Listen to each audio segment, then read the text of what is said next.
ரொம்ப கம்மியான பட்ஜெட்ல கடல் பக்கமா ஒரு ட்ரிப் போட்டு 2 நாள் என்ஜாய் பண்ணணும் அப்படின்னா இந்த பிளான் பக்காவா இருக்கும். பீச்சுக்கு முன்னாடியே இருக்க ரெசார்ட்ல நீங்க ஸ்டே பண்ணணும் அப்படின்னா வர்கலா கோவான்னு போக வேண்டிய அவசியம் இல்ல. ராம்நாடு கிட்ட இருக்க இந்த மண்டபம் அப்படின்ற ஏரியாவுக்கு வந்தாலே போதும். பீச்சுக்கு முன்னாடி இருக்கிற இந்த வுடன் ஹவுஸ்ல தான் தங்கி இருக்கிறோம். இங்க தங்கிட்டே நிறைய விஷயங்களை பார்த்திருக்கோம். இந்த ரெசார்ட்ல இருக்கிற ரூம்ஸ் எல்லாம் ரொம்பவே கியூட்டா இருக்கும். அது மட்டும் இல்ல, இங்கேயே நீங்க சன்ரைஸையும் பார்த்து ரசிக்கலாம். இந்த ட்ரிப்போட மொத்த செலவே 2500 தான். கடலுக்கு பக்கத்துல இருக்கிற ஒரு அதிசய கிணறு, மண்டபம் பீச் பார்க்ல ஒரு அருமையான சீனரிஸ் அப்படின்னு செம்மையா என்ஜாய் பண்ணிருக்கோம். ராம்நாட்ல இருக்கிற இந்த ஒரே ஃபால்ஸ்ல போய் குளிக்க போறோம். பக்கத்திலேயே தனுஷ்கோடி போயிட்டு அழிஞ்சு போன கட்டடங்கள் எல்லாம் பார்க்க போறோம். சாப்பிடுறதுக்கு தரமான ஹோட்டலையும் கண்டுபிடிச்சிருக்கோம். இந்த கடைக்கு போர்டு கூட இருக்காது. கியூல நின்னு தான் இங்க புரோட்டா சாப்பிட்டோம். தரமான டேஸ்ட். வாய்க்கு ருசியா மீன் எங்க சாப்பிடலாம், போட்டோ ஷூட்லாம் எங்கெங்க எடுக்கலாம், நீங்க ஃபேமிலியா கிட்ஸோட வந்தீங்கன்னா என்ஜாய் பண்ற மாதிரி என்னென்ன இடங்கள்லாம் இருக்கு அப்படின்னு டீடைலா பார்க்க போறீங்க. ராமேஸ்வரம் நீங்க அடிக்கடி போயிருப்பீங்க, ஆனா இந்த மாதிரி பீச் ரெசார்ட்ல தங்கி இருக்க மாட்டீங்க. இப்போ வாங்க நம்ம முழு வீடியோவையும் பார்த்து தெரிஞ்சுக்கலாம். மதுரையில இருந்து ராம்நாட்ல இருக்கக்கூடிய மண்டபத்துக்கு போறோம். மொத்தமா 150 கிலோமீட்டர் ஆகும். ஒரு பைக்குக்கு 1200 ரூபாய்க்கு பெட்ரோல் போட்டிருக்கோம். 600 ரூபாய் ஒரு ஆளுக்கு ஷேர் பண்ணிருக்கோம். நிறைய இடங்கள் இந்த பக்கம் இருக்கு. வாங்க ஒவ்வொரு இடமா போற வழியில பாத்துக்கிட்டே போலாம்.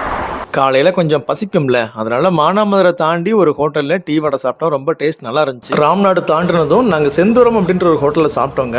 ரொம்பவே சாப்பாடு டேஸ்டாவும் இருந்துச்சு. ரேட்டு ரொம்ப கம்மி. ஒரு பூரி செட்டு 30 ரூபாய் தான். பைக்லனா கொஞ்சம் ஏர்லி மார்னிங் வாங்க, அது ரொம்ப நல்லா இருக்கும். நம்ம ட்ரிப்போட ஃபர்ஸ்ட் பிளேஸே பாத்தீங்கன்னா இந்த அரியமான் பீச் தாங்க. வாங்க உள்ள போயிட்டு எப்படி இருக்குன்னு பார்க்கலாம். ராமநாதபுரத்துல இருந்து இந்த அரியமான் பீச் 48 கிலோமீட்டர் வரும். நீங்க ராமேஸ்வரம் போற வழியில லெஃப்ட்ல இந்த மாதிரி ரோட்ல பிரிஞ்சிங்கன்னா இந்த பீச்சுக்கு நீங்க போயிடலாம். பைக்கை இப்படி நிப்பாட்டிட்டு கொஞ்ச தூரம் நீங்க வாக் பண்ணி போனாலே போதும், இந்த அரியமான் பீச் வந்துடும். இந்த அரியமான் பீச் வந்து சில நேரங்களில் ப்ளூ கலர்ல இருக்கும், சில நேரங்களில் கிரீன் கலர்ல இருக்கும், சில நேரங்களில் 2 கலரும் சேர்ந்த மாணிக்கம் இருக்கும். ஸோ நல்ல கலர்ஃபுல்லாக இருக்கும் இந்த பீச். இந்த அரியமான் பீச் அலையே இல்லாத ஒரு ஸ்விம்மிங் பூல் மாதிரி தான் இருக்கும். ஸோ குளிக்கிறதுக்கு ரொம்ப நல்லா இருக்கும். உள்ள வரையே நீங்கள் கிட்ஸ் கூட உள்ள வரைக்கும் இறங்கி போய் குளிக்கலாம். ஆல்ரெடி நாங்கள் தங்கியிருக்கிற ரெசார்ட் முன்னாடியே பீச் இருக்கிறதுனால நாங்கள் இங்கே குளிக்கல. ஸோ அங்கே குளிக்கலாம் அப்படின்னு ஐடியா பண்ணிட்டு ரெண்டாவதாக வேற ஒரு பிளேஸை நாங்கள் பார்க்கறதுக்கு வந்துட்டோம். மண்டபம் பீச் பார்க் தான் இது. பாம்பன் பாலத்தில் ஏறுறதுக்கு ரைட் சைடில் இருக்கும். அரியமான் பீச்ல இருந்து 16வது கிலோமீட்டர்ல இந்த பார்க் நமக்கு வந்துடும். நம்ம ட்ரிப்ல பார்க்க போற 2வது இடம் இதுதாங்க. இந்த கடல் எப்படி இருக்கு, ரொம்ப அழகா இருக்கா, கிளீனா இருக்கா. அப்படியே பார்த்தீங்கன்னா இது வந்து பார்க். அந்த பார்க்குக்கு ஆப்போசிட்ல இந்த கடலை நீங்க பார்க்குற மாதிரியே இருக்கும். இது மண்டபம் பார்க். இது நீங்க ஃபேமிலியா இல்லை கிட்ஸோட வந்தீங்க அப்படின்னா இந்த கடலை பார்த்த மாதிரியே இங்கே ஊஞ்சல் சறுக்கு மரம்லாம் இருக்கு. ஸோ அதில் விளையாடலாம். அது மட்டும் இல்லை, நீங்கள் அங்கங்கே உட்காந்து கடலை பார்த்து ரசிக்கிறதுக்குன்னு சில இடங்கள் இருக்கு, சேர்ஸ் எல்லாம் இருக்கு. அதில் உட்காந்து நீங்க கடலை பார்த்து ரசிச்சுக்கிட்டே இருக்கலாம். நாம அந்த ரெசார்ட்ல செக்இன் ஆகிறதுக்கு இன்னும் நமக்கு கொஞ்சம் டைம் இருக்கு. சரி, அது வரைக்கும் நம்ம பாம்பன் பிரிட்ஜ் பார்க்கலாம் அப்படின்னு இங்கே வந்தோம். நம்மளோட ட்ரிப்பில் 3வது இடம் இந்த பிளேஸ் தாங்க. இது பாம்பன் பிரிட்ஜ். இங்கேருந்து பார்க்குறதுக்கு சூப்பராக இருக்கும். சலசலன்னு இந்த காற்றெல்லாம் வீசும். நினைக்கிறதே ஒரு தனி வைப்பு தாங்க. மண்டபம் அப்படின்ற இடத்துக்கிட்டேயே இந்த மாதிரி நிறைய லொக்கேஷன் பார்க்கறதுக்கு இருக்குது. நம்ம இன்னும் பார்க்க தான் போகிறோம். இப்போ நமக்கு வந்து செக்இன் பண்ணுற டைம் ஆகிடுச்சு. ஸோ இங்கேருந்து 5 கிலோமீட்டர் தான் நம்ம தங்கி இருக்கிற ரெசார்ட். மண்டபம் ஊருக்குள்ளே வந்தால் நம்ம இந்த ரெசார்ட்டுக்கு போகணும். ஸோ நீங்கள் கூகுள் மேப்பே போட்டுக்குங்க, இல்லைனா வழி தெரியாது உங்களுக்கு. இப்போ நம்ம வந்தாச்சு. ப்ளூ வாட்டர் பாரடைஸ் அப்படின்றது தான் இந்த ரெசார்ட்டோட பேர். ஒரு பீச்சை பார்த்த மாதிரி தான் இந்த ரெசார்ட்டே இருக்குங்க. அப்படியே பீச்சோட ஃப்ரண்ட்டில் தான் இருக்கும். இப்போ நான் உங்களுக்கு எப்படி இருக்குன்னு காமிக்கிறேன். இந்த இடம் ஃபுல்லாமே இந்த இடங்கள் பார்க்கறதுக்கு அப்படியே கோவா ஃபீல் நமக்கு கொடுக்குது. இன்னைக்கு இதான் நம்ம தங்கியிருக்கிற ரூம். வாங்க நம்ம உள்ள போய் பார்ப்போம். எப்படி இருக்கு பாருங்க. ஃபுல்லாகவே இது உடன் ரூம் தான். இதோட அட்மாஸ்பியர் ரொம்ப சூப்பராக இருக்கு. டாய்லெட் பாத்ரூம்லாம் ரொம்பவே நீட்டாக இருக்குது. அது மட்டும் இல்லை, ரூமோட ஃப்ரண்ட்லேயே நீங்கள் உட்காந்துட்டு இந்த பீச்சை பார்த்த மாதிரியே உட்காரலாம். இங்கே இருக்கிறது எல்லாமே ஏசி ரூம் தான். இந்த ரூம் குட்டியாக இருந்தாலும் ரொம்ப க்யூட்டாக இருக்குது. பீச்சை பார்த்த மாதிரியே நம்ம ரூம் இருக்குது. இப்போ இங்கேருந்து நம்ம பீச்சை பார்த்துக்கிட்டே இருக்கலாம். ஸோ அந்தளவு ஒரு பால்கனி வியூவோடு இருக்குது. இங்கே இருக்கிறதுல எல்லாமே உடன் ரூம் தான். ஸோ ஃபாரினர்ஸ்லாம் ரொம்ப அட்ராக்ட் பண்ணுற மாதிரி தான் இந்த ஏரியாவே இருக்குது. இப்போ மதியம் ஆயிடுச்சு, நாங்கள் சாப்பிடணும். நெய்ச்சோறு ரொம்ப நல்லா இருக்கும் அப்படின்னு நாங்கள் கேள்விப்பட்டோம். ஸோ மண்டபம் போய் தாய் செட்டிநாடு மெஸ் அப்படின்ற இந்த கடையில் நாங்கள் நெய்ச்சோறு வாங்கினோம். ஒரு நெய்ச்சோறு 130 ரூபாய். நாங்கள் பார்சலாகவே வாங்கிட்டு வந்து நம்ம ரெசார்ட்லேயே சாப்பிட ஆரம்பிச்சிட்டோம். உள்ளே சிக்கன் பீஸ் நல்ல பெருசாகவும் டேஸ்ட்டாகவும் இருந்துச்சு சாப்பிட்றதுக்கு. நம்ம ரெசார்ட்டுக்கு முன்னாடியே ஒரு பீச் இருக்குது. அங்கே தான் குளிக்க போகிறோம். வாங்க. இங்கே பாருங்க, 2 பேர் குடிச்சிட்டு இருக்காங்க. டேய் ஹாய்.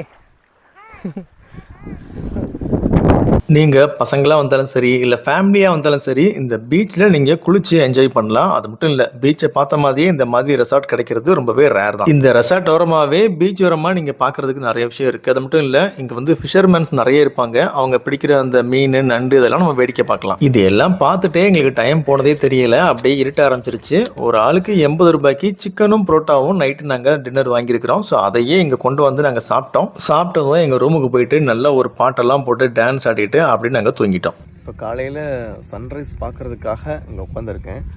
சன்ரைஸ் நல்லா அழகாக இருக்கவங்க இருந்து பார்க்குறதுக்கு அப்படின்னு சொல்லியிருக்கிறாங்க. ஸோ எப்படி இருக்குன்னு பார்ப்போம். சன்ரைஸ்லாம் 6:10க்கு சூரியன் வர ஆரம்பிச்சிருச்சு. ஸோ வரும்போதே பார்த்தீங்கன்னா வானம் ரொம்பவே அழகாக இருந்துச்சு. இயற்கையை நேசிக்கிறவங்க சன்ரைஸை வந்து யாரும் மிஸ் பண்ண மாட்டாங்க. ஸோ நானும் மிஸ் பண்ணல, ரொம்பவே சூப்பராக இருந்துச்சு. நம்ம ஸ்டேலேயே பார்த்தீங்கன்னா இந்த மாதிரி பேர்ட்ஸ் எல்லாம் நிறைய நீங்கள் பார்க்கலாம்.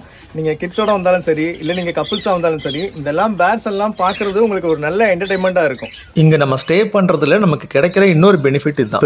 பெருசாக நிறைய கூண்டு இருக்குங்க. அந்த கூண்டுக்குள்ளே நம்ம போயிட்டோம் அப்படின்னா பேர்ட்ஸ்லாம் நம்ம மேலே ஏறி நிற்குது. ஸோ அது ரொம்ப நல்லா இருக்கு. ஃபோட்டோ எடுக்கிறதுக்கும் நல்லா இருக்கும். குழந்தைங்களோட இல்லை ஃபேமிலியாக வந்தீங்கன்னா இந்த இடம் கண்டிப்பாக உங்களுக்கு பொழுது போகும். இங்கே இருக்கிற பேர்ட்ஸ் எல்லாம் பார்த்துட்டு இப்போ நம்ம அடுத்த லொக்கேஷனுக்கு போக போகிறோம். நம்ம தங்கியிருக்கிற ரெசார்ட்ல இருந்து 16 கிலோமீட்டர் டிஸ்டன்ஸில் இந்த விவேகானந்தர் மணிமண்டபம் இருக்கு. அங்கே தான் போய்கிட்டு இருக்கோம். காலையில் எங்கள் ரூமை செக் அவுட் பண்ணிட்டு எங்களோட லக்கேஜ் எல்லாம் ரிசப்ஷன்லேயே வச்சுட்டு வந்திருக்கிறோம். நம்ம பார்க்க போகிற 4வது லொக்கேஷன் இதுதான். குந்துக்கால் பீச் அப்படின்றத சொல்லுவாங்க. இங்கேயே இன்னொன்று இருக்குது. கூர்சடை ஐலாண்டுக்கு வந்து போட்டிங்கும் இங்கே தான் இருக்குது. பட் இப்போ வந்து காற்றோட வேகம் அதிகமாக இருக்கிறதுனால போட்டிங்கை நிப்பாட்டி வச்சுருக்காங்க. பட் நம்ம இந்த பீச்சில் வந்து நம்ம என்ஜாய் பண்ணலாம். நாங்கள் ரொம்பவே இந்த போட்டிங்க்கு எதிர்பார்த்து வந்திருந்தோம். பட் காற்றோட வேகம் அதிகமாக இருக்கிறதுனால எங்களை அலோவ் பண்ணல. பட் நீங்கள் வரும்போது இந்த போட்டிங் இருக்கும், இதையும் சேர்த்து நீங்கள் என்ஜாய் பண்ணலாம். போட்டிங் இல்லை அப்படின்னாலும் இங்கே பார்க்குறதுக்கு நிறைய இடங்கள் இருக்குது. நான் உங்களுக்கு சொல்கிறேன். இந்த 4வது லொக்கேஷனில் பார்த்தீங்கன்னா குந்துக்கால் பீச்சும் இங்கே தான் இருக்குது. விவேகானந்தர் மணிமண்டபமும் இங்கே தான் இருக்குது. குருசடி ஐலாண்டுக்கு போகிற போட்டிங்கும் இங்கே தான் இருக்குது. ஸோ நீங்கள் வந்தீங்கன்னா இந்த 3 விஷயத்தையும் இங்கே அனுபவிச்சிடலாம். நீங்கள் இங்கே ஃபோட்டோ எடுக்கிறதுக்குலாம் ரொம்ப அருமையாக இருக்கும். அது மட்டும் இல்லை, பக்கத்துலேயே விவேகானந்தர் மணிமண்டபமும் இருக்குது. இங்கே வந்து 5 ரூபாய் தான் வாங்குறாங்க. உள்ளேயே கடல் அருங்காட்சியகமும் இருக்குது. உங்கள் குழந்தைங்களுக்கு பார்க்கில் ரொம்ப என்டர்டைன்மெண்ட்டாக இருக்கும். அது மட்டும் இல்லை, இங்கே கடல் அருங்காட்சியகம் சொல்லிட்டு உள்ள நிறைய கடல்வாழ் உயிரினங்களோட சிலைகள்லாம் வச்சுருப்பாங்க. நிறைய எக்ஸ்பிளைன் பண்ணி போட்டிருப்பாங்க. அதெல்லாம் பார்க்குறதுக்கு ரொம்ப நல்லாயிருக்கும். விவேகானந்தர் மணிமண்டபம் பக்கத்துலேயே பார்த்தீங்கன்னா இந்த மாதிரி ஒரு சவுக்கு தோப்பு இருக்கும். நீங்கள் ஃப்ரீயாக இருந்தீங்க அப்படின்னா இந்த சவுக்கு தோப்புகளை கூட நீங்கள் ஃபோட்டோஸ்லாம் எடுத்துக்கலாம். நல்லா இருக்குங்க. அப்படியே ஆப்போசிட்டில் பீச்லாம் நீங்கள் பார்க்கலாம். விவேகானந்தர் மண்டபம் பின்னாடி இருக்கிற இந்த சவுக்கு காடை அவ்வளோவா யாருமே யூஸ் பண்ண மாட்டாங்க. ஸோ நீங்கள் பார்த்து யூஸ் பண்ணி ஃபோட்டோஸ்லாம் எடுத்துக்கோங்க. காலையில் சாப்பிட்றதுக்கு தங்கச்சி மடத்தில் செட்டி ஹோட்டலுக்கு வந்திருக்கோம். இந்த ஹோட்டல் தான் நாங்கள் சாப்பிட்டோம். நிறைய பேர் ராமேஸ்வரத்தில் புரோட்டா எங்கே நல்லா இருக்கும்னு கேட்பீங்க. நிறைய இடங்களில் புரோட்டா நல்லா இருக்காது. பட் இந்த ஹோட்டலில் தங்கச்சி மடத்தில் செட்டி ஹோட்டல் அப்படின்ற இடத்துல புரோட்டா ரொம்பவே சூப்பராக இருக்குது. அல்டிமேட்டாக இருக்குது. ஸோ நீங்கள் நம்பி வந்து சாப்பிடலாம். இந்த கடைக்கு போர்டு கூட இருக்காது. என்ட்ரன்ஸ் ஒழுங்காக இருக்காது. அது மட்டும் இல்லை, குடிசை வீடு தான். ஆனால் இதுக்குள்ளே மக்கள் கூட்டமாக வந்து போகிறாங்க. ஒருத்தர் பின்னாடி ஒருத்தர் கியூவில் நின்று சாப்பிட்டு போகிறாங்க. அந்த அளவுக்கு இங்கே இந்த புரோட்டாவும் சால்னாவும் டேஸ்ட்டாக இருக்குது. ஒரு புரோட்டா வந்து 17 ரூபாய் கிட்ட வாங்குறாங்க. நாங்கள் 80 ரூபாய்க்கு எங்கள் பிரேக்ஃபாஸ்ட்டை சாப்பிட்டு முடிச்சிருக்கோம். 5வது லொக்கேஷனாக டாக்டர் அப்துல் கலாம் அவரோட நினைவிடத்துக்கு தான் போயிருந்தோம். ஆனால் உள்ள கேமரா ஃபோன் கொண்டு போகக்கூடாது அப்படின்றதுனால உள்ளே நாங்கள் போகலை. அதை தொடர்ந்து நாங்கள் அப்படியே தனுஷ்கோடியை நோக்கி போக ஆரம்பிச்சிட்டோம். நம்ம ட்ரிப்பில் இதாங்க 6வது பிளேஸு.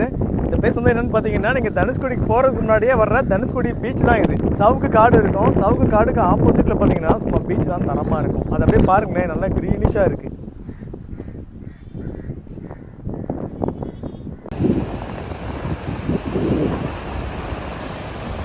இப்போ நம்ம தனுஷ்கோடி பீச்சில் இருக்கோங்க. இங்கே அவ்வளோவா யாருமே இருக்க மாட்டாங்க.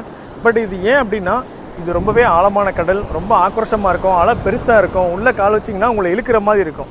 ஆக்சுவலாக இந்த கடலை வந்து பார்த்திங்கன்னா பெண் கடல் அப்படின்றத சொல்லுவாங்க. ஆனால் ஆண் கடல் அப்படின்றது இதுக்கு ஆப்போசிட்டில் உள்ளது. தனுஷ்கோடி போகிற வழியில் நீங்கள் லெஃப்ட்டில் பார்க்குறது ஆண் கடல். அது வந்து ரொம்ப ஆழம் கம்மியாக இருக்கும். அலை இருக்காது. ரொம்ப சைலண்ட்டாக இருக்கும். பட் இது அப்படி இல்லை. எப்போவுமே ஒரு ஆக்ரோஷமாகவே இருக்கும். அது மட்டும் இல்லை, ரொம்ப ஆழமும் கூட. உள்ளே போனால் நம்ம உயிரை காவு வாங்கிறோம். ஸோ இந்த கடலில் நீங்கள் குளிக்காதீங்க, இறங்காதீங்க. ஜஸ்ட்டு பாருங்கள், அப்படியே போயிடுங்க. ஏன்னா இது பெண் கடல். பெண் கடல் பக்கமே வராதிங்க. இந்த இடத்துலையே ஒரு அதிசய கிணறு இருக்குது. ஏன் அப்படி சொல்கிறேன் அப்படின்னா, பக்கத்தில் தாங்க கடல் இருக்குது. ஆனால் இது வந்து பார்த்தீங்கன்னா ரொம்பவே உப்பு இல்லாமல் நல்ல தண்ணியாக இருக்குது. அந்த தண்ணியை கொஞ்சம் எடுத்து மூஞ்செல்லாம் கழுவிட்டு கொஞ்சம் குடிச்சிட்டு அப்படியே இங்கேருந்து நம்ம அடுத்த லொக்கேஷனை பார்க்க போயிட்டோம். கொஞ்சம் தூரம் போனதும் ஓல்டு தனுஷ்கோடி சிட்டி வந்துடும். நம்ம ட்ரிப்பில் 7வது லொக்கேஷன் இந்த அழிஞ்சு போன சர்ச்சு தான். அது மட்டும் இல்லை, அங்கிட்டே வந்து அழிஞ்சு போன ரயில்வே ஸ்டேஷனும் இருக்குது. இதெல்லாம் தனுஷ்கோடி அழிஞ்சு போன ஒரு நகரம் தான். மதுரையோட ஒரு பகுதியாக தான் இந்த தனுஷ்கோடி நகரம் இருந்துச்சு. 1964 ஒரு பெரிய புயல் வந்ததுனால கடலே பொங்கி வந்து இந்த மொத்த இடத்தையும் அழிச்சிருச்சு. தனுஷ்கோடியில் இப்போ நம்ம அழிஞ்சு போன அந்த சர்ச்சை பார்த்தோம். இது வந்து தனுஷ்கோடியில் அழிஞ்சு போன ரயில்வே ஸ்டேஷனுங்க. இங்கெல்லாம் நிறைய ட்ராக் இருக்கும். இது வந்து ஹார்பருக்காக யூஸ் பண்ணாங்க. பட் இது முற்றிலுமாக இப்போ அழிஞ்சு போச்சு. இங்கே டிசம்பர் 23 25 வரைக்கும் கண்டினியூவாக புயல் இருந்துச்சு. இதனால் 1800க்கும் மேற்பட்டவங்க இறந்து போனாங்க அப்படின்றது ஒரு வருத்தமான செய்தி. ரெண்டாவது லொக்கேஷன் பார்த்தீங்கன்னா இந்த லைட் ஹவுஸ் தான். மேலே வரையும் போய் ஒரு அழகான வியூ ஒன்று நீங்கள் பார்க்கலாம். இன்றைக்கி எங்களுக்கு டைம் இல்லை. ஸோ நாங்கள் சீக்கிரம் வந்து தனுஷ்கோடி அந்த அரிச்சல் முனையெல்லாம் பார்த்துட்டு மறுபடியும் குஷி பீச்சில் போய் குளிக்கலாம்னு பிளான் பண்ணியிருக்கோம். அதனால் நாங்கள் இதை ஸ்கிப் பண்ணிட்டு போகிறோம். நீங்கள் வந்து பார்த்துட்டு போங்க. அரிச்சல் முனையில் சனி ஞாயிறுனா கொஞ்சம் டிராஃபிக்காக இருக்கும். ஸோ மற்ற நாளில் வர்றது ரொம்ப நல்லது. நம்ம ட்ரிப்பில் 9வது லொக்கேஷன், கிட்டத்தட்ட கடைசி லொக்கேஷன் இதாங்க. அரிச்சல் முனை தான் கடைசி லொக்கேஷன்.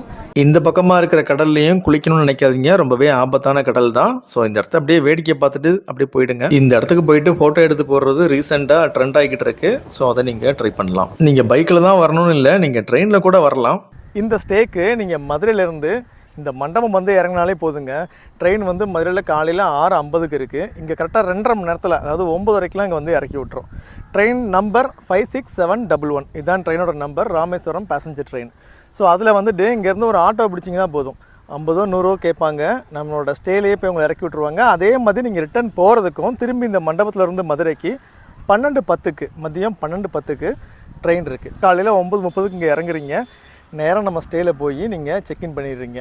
அடுத்த நாள் காலையில் அதே மாதிரி 12:10க்கு இங்கே ட்ரெயின் இருக்குது. ஸோ 11 மணிக்கு அங்கே செக் அவுட் பண்ணிட்டீங்கன்னா இங்கே வந்து நீங்கள் ட்ரெயினுக்கு வெயிட் பண்ணுறதுக்கு கரெக்டாக இருக்கும். இடைப்பட்ட நேரங்களில் ஒரு ஆட்டோ பிடிச்சிட்டு இந்த பாம்பன் பாலம் இல்லை குருசடையில் அந்த போட்டிங் இருக்குது பார்த்தீங்களா, அதெல்லாம் நீங்கள் ட்ரை பண்ணலாம். ஸோ ஃபேமிலியாக வந்தீங்கன்னா நீங்கள் ட்ரெயின்லேயே வந்து போகிறதுனால உங்களுக்கு செலவெல்லாம் ரொம்பவே கம்மி. இந்த ஸ்டேக்கு மட்டும் தான் உங்களுக்கு அமௌண்ட் ஆக போகுது.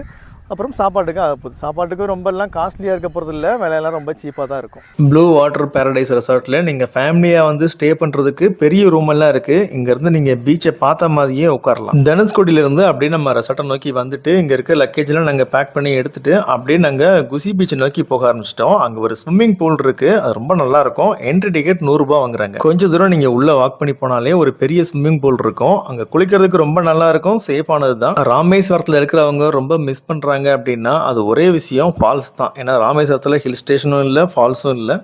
ஆனால் இங்கே வந்து ஆர்டிஃபிஷியலாக ஒரு ஃபால்ஸ் இருக்குது. அந்த ஃபால்ஸில் நம்ம குளிக்கலாம். அது மட்டும் இல்லை, ஒரு ரூம்குள்ளே வந்து சவுண்டெல்லாம் போட்டு விட்டு சாங்ஸ் எல்லாம் போட்டு உள்ள நிறைய டான்ஸ் ஆடுவாங்க. ஸோ அதையும் என்ஜாய் பண்ணலாம். கிட்ஸ் விளாட்றதுக்கு இந்த மாதிரி ப்ளே ஏரியாவும் இருக்குது. லேடிஸ்க்கு தனியாக ஸ்விம்மிங் பூல் இருக்குது. ஸோ ட்ரை பண்ணுங்கள். இந்த அரியமான் பீச்லேயே வந்து பார்த்தீங்கன்னா மீன் நல்லாயிருக்கும். 2500 ரூபாய்க்குள்ள இந்த ட்ரிப்பை நாங்கள் முடிச்சிருக்கோம். நீங்களும் இதே மாதிரி ஒரு நல்ல ட்ரிப்பை போய் என்ஜாய் பண்ணுங்கள். கடவுள் படைச்சதை ரசிக்க பழகிக்கோங்க.